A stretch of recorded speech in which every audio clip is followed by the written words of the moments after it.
Hello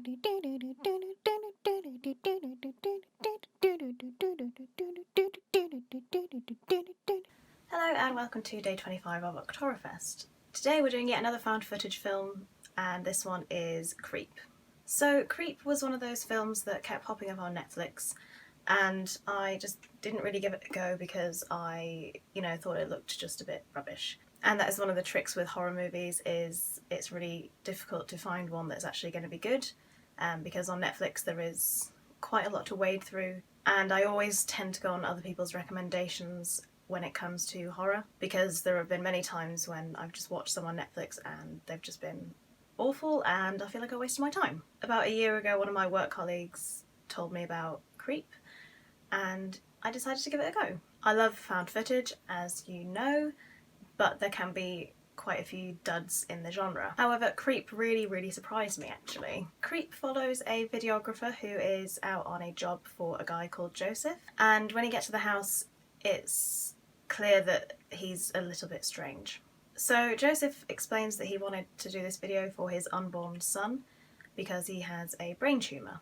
So Joseph from the get-go kind of exhibits really odd behaviour, just quite erratic, quite strange.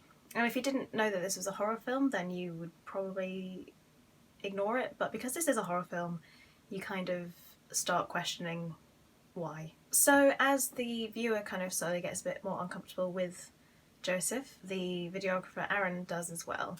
His behaviour just keeps getting more erratic. He tells some pretty disturbing stories, and it gets to the point where Aaron wants to leave and he kind of won't let him. And what I really love about this film is Mark Duplass, who is the actor who plays Joseph, because he plays the role very convincingly, in that he kind of has this air of creepiness about him but has this very friendly facade, and I think he plays it very well.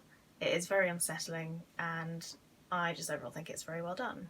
And there's this whole bit with the wolf mask, which is both funny and slightly terrifying at the same time. You kind of don't really know how to feel about Joseph throughout the whole thing. You don't know whether to think that he's just kind of harmless weird or genuinely harmful weird.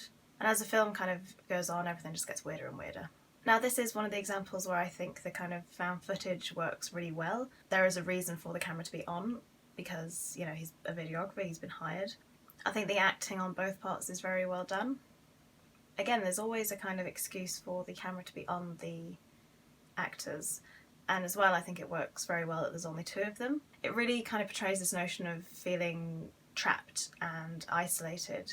And also it's actually interesting because I think it draws a lot upon social interaction and I guess how we would react in that kind of situation and how we'd sense the danger and if you would be willing to stay with this guy. It also highlights that kind of danger that people always feel about taking jobs and going to meet strangers in the houses and stuff like that. I think it's one of those things that makes you not want to, go to someone's house on your own. Overall, I think it is very well done.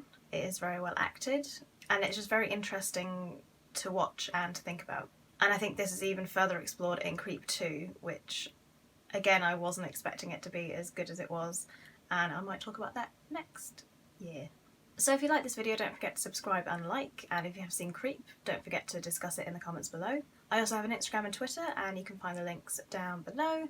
And I also have a Patreon, so if you'd like to support me on there, you can do for $2 a month, and that is about £1.60. So thanks so much for watching, and I will see you tomorrow for prom night.